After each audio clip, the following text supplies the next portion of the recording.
संविधान की कसम खा करके और लोग ये कुकर्म कर रहे हैं। हरियाणाथ मंदिर में जाके कसम खाने पर लोग विश्वास नहीं करेंगे। नगर पंचायत चुनाव का बिगुल कहीं ना कहीं फूंका जा चुका था और बीच में इसे स्थगित कर दिया गया। इसकी जो तिथियां थी आगे बढ़ा दी गई। बहरहाल तिथि बढ़ गई, लेकिन अभी भी सुगबुगाहट और चुनावी सरगर्मियों में और फील्ड में कहीं ना कहीं अभी भी प्रत्याशी जो है पसीना बहा रहे हैं। और ऐसे में हम अभी पहुंच चुके हैं सोनपुर नगर पंचायत के अंतर्गत। यहाँ पर भी चुनाव होने हैं। जो चुनाव है अक्टूबर या नवंबर के बीच में संभावनाएं जताई जा रही होने वाली है। और ऐसे में कई सारे प्रत्याशी हैं। उन्हीं में से एक प्रत्याशी है राजेंद्र सिंह जी, और उनके समर्थन में उतरे हैं रघुनाथ सिंह जी, जो कि एक सामाजिक कार्यकर्ता है और आप भली बात इनसे परिचित है। और इन्हें परिचित करवाने की कोई औचित्य ऐसा अभी मौजूद नहीं होता। फिर भी आपका बहुत बहुत स्वागत है हमारे चैनल पर। और पहला सवाल मेरा आपसे यही रहेगा कि आपने राजेंद्र सिंह जिनका भी बैकग्राउंड कहे पॉलिटिकल लेवल में कहीं नहीं है, उनको आप समर्थन क्यों दे रहे हैं? इसलिए मैं समर्थन दे रहा हूँ कि इन्होंने 40 साल तक एक बैंकिंग सेक्टर में सेवा दिया और लाखों करोड़ों जनता से संपर्क हुआ। किसी ने आज तक इनका शिकवा शिकायत नहीं किया। इनका परफॉर्मेंस अपने बैंक संस्था में इतना अच्छा रहा कि 40 वर्षों के अंदर सोनपुर से बाहर किसी अधिकारी ने इनको नहीं भेजा। अगर इनका परफॉर्मेंस ख़राब होता तो तुरंत इनको यहाँ सोनपुर से दूसरे जगह इंटीरियर जगह में भेज दिया जाता। तो ये जो नगर पंचायत का, जिसको अगर कहें तो बुरा नहीं मानिएगा और गलत नहीं होगा, कि अभी जो नगर पंचायत का हालात चल रहा है, लूट खसोट, गंदगी, भ्रष्टाचार, तो हमको तो लगता है कि ये नगर पंचायत नहीं, बिल्कुल, समझे ना। तो ऐसे माहौल में अगर कीचड़ में कोई कमल खिल जाए तो ये बहुत बड़ी चीज़ होगी, समझे ना। मेरा यही सपना है, मेरी यही सोच है। अच्छा, आपसे बात हुई होगी बहरहाल इस बातों पर, उस पर भी आएंगे, लेकिन मैं ये जानना चाहता हूँ कि वो नौकरी करते हैं एज अ बैंक में, तो वो एक पेशा हो गया। और जब आप राजनीति में आएंगे और जब नगर अध्यक्ष के अध्यक्ष या उपाध्यक्ष आप बनते हैं इन फ्यूचर, तो वो दोनों तो सिमिलैरिटी नहीं रहेगी। आप पेशे से निकल कर आते हैं, फिर यहाँ पर सेवा भाव करना, क्या आपको लगता है कि उस उम्मीद पर खड़े उतर पाएंगे? जो समस्याएं हैं खास करके सोनपुर में, उनका वो निपटारा कर पाएंगे?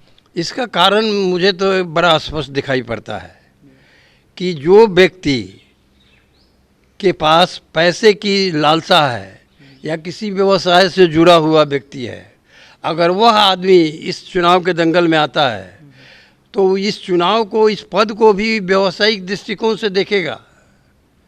लेकिन जो आदमी के पास, जिस व्यक्ति के पास 40 वर्षों का अनुभव हो, जिसके पास कोई लायबिलिटी नहीं हो, जिसकी पत्नी नहीं हो, जिसके लड़के अच्छे पैकेज पर नौकरी कर रहे हों और उसके जीवन यापन के लिए अच्छा मासिक पेंशन मिलता हो और उसके पास समय काफ़ी हो, 24 घंटा ये आदमी पब्लिक की सेवा में हाजिर रहेंगे, तो ऐसे व्यक्ति से बढ़ के बढ़िया अनुभवी या जानकार हमको तो कोई दिखाई नहीं पड़ता है। अच्छा, ये तो बात होगी बहरहाल जब इसका चुनाव होगा, फिर रिजल्ट आएगी, जनता मेरिट में इनको चुनती है या नहीं, क्योंकि वो एग्ज़ाम था और ये जनता एग्ज़ाम निकालेगी बहरहाल। लेकिन क्या लगता है जनता इन पर उम्मीद जताएगी? क्योंकि हमने देखा है कि कहीं ना कहीं यूँ कहे कि पैसों पर या मीट मुर्गा, जो भी आप आम भाषा में कहें, यह जनता, तो क्या लगता है विश्वास जता पाएगी इस पर? देखिए, आज जागरूकता जो है लोगों में बढ़ी है। आज हर जगह पैसा काम नहीं करता है और इनके इंट्रोडक्शन के बारे में नए लोग जो उतर रहे हैं इस मैदान में, उनको अब घर घर जाके मतदाताओं के पास जाके अपना परिचय पत्र दिखाना पड़ेगा। लेकिन ये ऐसी संस्था में रहे जिससे लाखों लाख लोग इनके 40 वर्षों की सेवा में गुजरे हैं, तो ये एक पहचान तो इनकी आई कार्ड ये बन गई। इनको दूसरा अपना परिचय देने का, बताने का कोई आवश्यकता नहीं है। नए लोग जो आएंगे, जिनको राम रहीम कोई जानता नहीं है, सारे लोग अपने आप को लिख देते हैं सामाजिक कार्यकर्ता, समाज सेवी, इस स्वतः सर्टिफिकेट ले लेते हैं। अच्छा। जबकि सच्चाई ये है कि जो सामाजिक कार्यकर्ता लिखता है वो अपने मोहल्ला में, टोला में, अगल बगल के लोगों के घर में कोई समस्या होती है तो उसके घर में झांकने नहीं जाता है, लेकिन वो सामाजिक कार्यकर्ता बन जाता है चुनाव जीतने के लिए। लेकिन अब एक चीज़ जान लीजिए गौतम जी, जनता अब उतनी भोली नहीं है, समझे ना। आपके फॉल्स नारे देने पर, हरियानाथ मंदिर में जाके कसम खाने पर लोग विश्वास नहीं करेंगे। अच्छा, अभी ट्रेंड चल रहा है जो हरियाणा में जाकर कसम खाने की, तो ये उस पर भी है। तो बहरहाल ये बताइए मुझे कि उसी पर थोड़ा सा एक प्रश्न आपसे मैं पूछ लेता हूँ कि हमने देखा है खास करके गीता पर हाथ रख के कानून के और न्याय के मंदिर में लोग झूठ बोल देते हैं। तो ऐसे में बाबा हरिहरनाथ के प्रांगण में जाकर कसम खाने से क्या वो सोनपुर के लोग विश्वास कर सकते हैं कि वो भ्रष्टाचारी नहीं होंगे और वो जिस राजनीति से गुजरे हुए, जिस पीड़ा से गुजरे हुए लोग, क्या वैसा वो नहीं करेंगे फिर? देखिए, हरिहरनाथ बाबा के मंदिर से तो हम पिछले 15 वर्षों से जुड़े हुए हैं। उसके विकास के हर कार्य में अपना कंधा से कंधा मिला करके हमने काम किया है, जबकि हम कोई न्याय समिति के कोई अधिकारी सदस्य तक नहीं हैं। लेकिन हम देखते हैं कि जो समाज के अंदर बहुत ज़्यादा बुराई कर रहा है, बहुत ज़्यादा बेईमानी कर रहा है, शैतानी कर रहा है, वो लोग भी जा कर के बाबा भोलेनाथ पर जल चढ़ा रहा है, चंदन लगा रहा है। तो जब देश के संसद में, राज्य के विधानसभा में गीता पर हाथ रख करके, संविधान की कसम खा करके और लोग ये कुकर्म कर रहे हैं, जो आज ईडी निकाल रहा है पैसा, वो लोग सारे लोग संविधान के कसम खाए हैं और गीता का कसम खाए हैं। तो जो हमारे जनप्रतिनिधि जो 20-25 लाख जनता का द्वारा चुन के जाते हैं, जब वो भरोसा तोड़ रहे हैं, तो ऐसे हमारे साधारण छोटे लोगों के लिए कसम खाने से आदमी विश्वास नहीं करेगा। आपका पास्ट कैरेक्टर, नौकरी करने पर सीआर होता है, कैरेक्टर रोल लिखा जाता है। तो ये जनता है, ये सब जानती है कि किसका सीआर, पिछला पृष्ठभूमि क्या रहा है, ये किसी से छिपा हुआ नहीं है।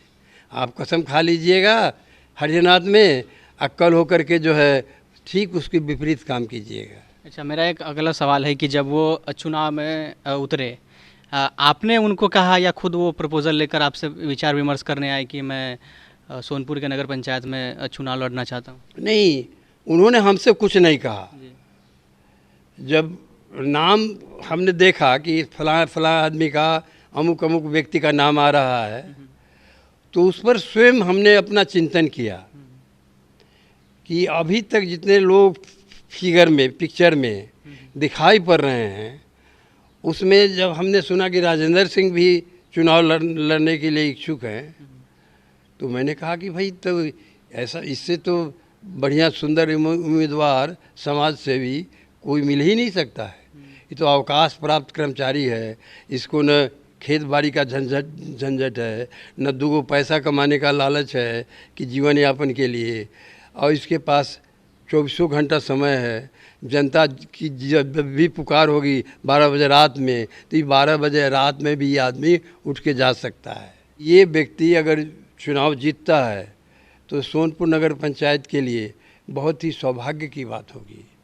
बहरहाल सोनपुर में तो बहुत ऐसे बाहुबली है, मसल पावर वाले हैं, पैसे वाले हैं, उनके सामने टिक पाएंगे? देखिए, सोनपुर की धरती का एक खूबी ये है कि और सब क्षेत्रों में आप देखते होंगे कि फलाने रंगबाज हैं, फलाने बाहुबली हैं, लेकिन ये बाबा हरिहरनाथ की धरती है, आध्यात्म की धरती है, समझे ना।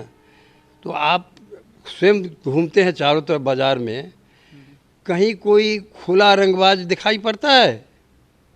तो जब रंगबाज जो है यहाँ सड़क पर कहीं अगल बगल में दिखाई नहीं पड़ता है, तो मनी एंड मसल्स पावर कहाँ से काम करेगा? कोई ऐसा नहीं है यहाँ का मतदाता कमज़ोर कि किसी के भय में आकर के किसी को अपना मत ट्रांसफ़र कर देगा या उनके मनोनुकूल आदमी को वोट दे देगा। अरे जनता भाई अब जाग चुकी है, समझे ना। जी, मेरा एक सवाल रहेगा, वो अंतिम तौर पर मैं पूछना चाहूँगा ऐसी क्या चीज़ थी जो आपने उनको समर्थन दिया, और मैं जानना चाहूँगा कि सोनपुर के लिए उन्हें क्या किया, ऐसा कौन सा काम किया जो सोनपुर उन पर विश्वास जताए? देखिए 1986 से मेरा उम्र तो करीब करीब 90 ईयर्स होने जा रहा है। जी। तो आज बहुत तिस्मार खां लोग, तेज लोग बनते हैं समाज में, लेकिन अनुभव तो एक चीज़ होती है ना जी। बिल्कुल। आप बहुत डिजिटल इंडिया में आप पहुंच गए, लेकिन जो हमारा 79 वर्षों का अनुभव है वो तो आप डिजिटल इंडिया से नहीं पाइएगा ना। वो तो हमने प्रैक्टिकल जीवन में अपने देखा है। जैसे हमने राजेंद्र सिंह को देखा, हम लोग महेश्वर चौक पर बहुत बड़ा सांस्कृतिक आयोजन करते थे। यहाँ चंद्र दास, पंकज उदास, वंदना वाजपेयी जैसे नामी गामी कलाकारों को लाना था सोनपुर की धरती पर। तो राजेंद्र सिंह ऐसे व्यक्ति थे जो चंदा भी इकट्ठा करते थे उस आयोजन के लिए। और इनको बम्बई भेजा गया, तो बम्बई जाकर के इन्होंने चंदन दास को ले आया। तो इस तरह का सामाजिक सोच, सामाजिक लगाव बहुत पुराना इनका रहा है, समझे ना। ये कोई अतिशयोक्तिपूर्ण बात मैं नहीं कर रहा हूँ, ये गुजरी हुई ज़माने की बात है जो मैंने अपनी आंखों से देखा है। तो जिसमें सामाजिक चेतना है, जो समाज के लिए, किसी सांस्कृतिक कार्यक्रम के लिए, कोई अच्छे आयोजन के लिए जो अपना समय खून पसीना बहाएगा, तो उससे बढ़िया आदमी कौन मिलेगा। सब लोग तो अपने दाल रोटी के फेरे में सुबह से शाम तक लगे हुए हैं। किसी के पास 1 घंटा समय नहीं है कि अपना सामाजिक काम में, जनरल वर्क में कोई किसी के लिए समय दे। यानी आपके कहने का अर्थ है कि वो सामाजिक कार्य भी करते रहे हैं पीछे, और काफ़ी लंबे समय से कर रहे हैं। बहुत लंबे समय से, तो 1986 से। मेरा एक आखिरी सवाल आपसे रहेगा कि इनका मुकाबला किनसे होने वाला है?